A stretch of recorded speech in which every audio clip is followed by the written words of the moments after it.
Some people out there have had issues when running Generation 2 Pmags primarily using heavy supersonic ammo due to a rib inside the Pmag causing the rounds to bind up, so you'll get failures to feed. In this real quick video is a way to solve that problem. Again, it's not necessarily widespread, but there are enough people having the issue that I think it's worth discussing, and also the fix is essentially free and doesn't take long at all, so certainly worth doing just to make sure you've got the reliability that you need.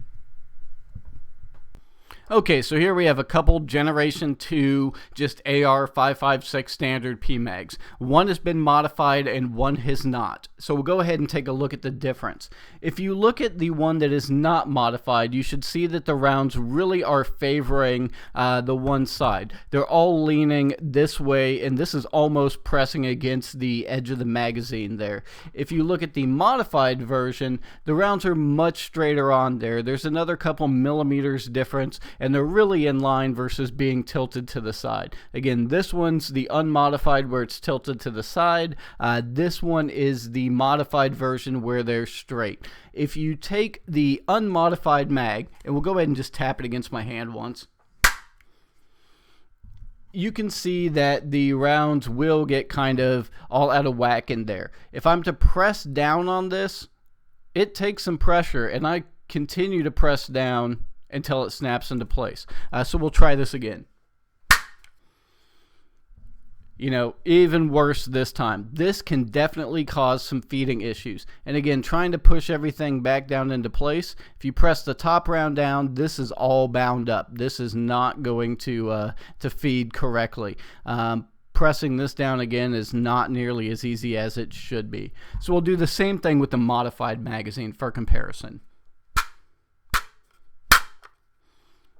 I hit that more times and much more forcefully, and again you can see it's not perfect, but it's not nearly as off as the unmodified magazine. If I'm going to press this round down to get it to where it should be in the magazine, it snaps right into place without any pressure.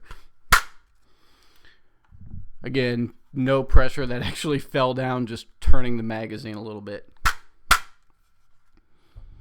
Okay, so there we've got it out of whack again, lightly pressed down, it basically falls into place. This is what we want, and we'll go ahead and dismantle the magazines, and I'll kind of show you exactly why this is happening. So as far as dismantling magazines, hopefully you guys know, but basically press a button, slide the plate off, follower and spring come out, get everything out of the way. And if you look at the unmodified magazine, you can see these ribs up at the top here. These ribs are what's causing the issue. They're actually pressing into the O-give of the bullets on things like Sierra Match King 220 grains with a cartridge overall length of, say, 2.24, 2.250, when you're really pushing the heavy subsonic rounds out to long cartridge overall lengths. And on here, if you put your hand in there and just feel, you can feel where this rib actually raises up some, just maybe 6 millimeters from the tip. So what we want to do is take a file and shave that down. Just remove maybe 2 millimeters of material from that. So to do that, just take a metal file, set everything flat, make sure this is at a good angle, and start filing it down.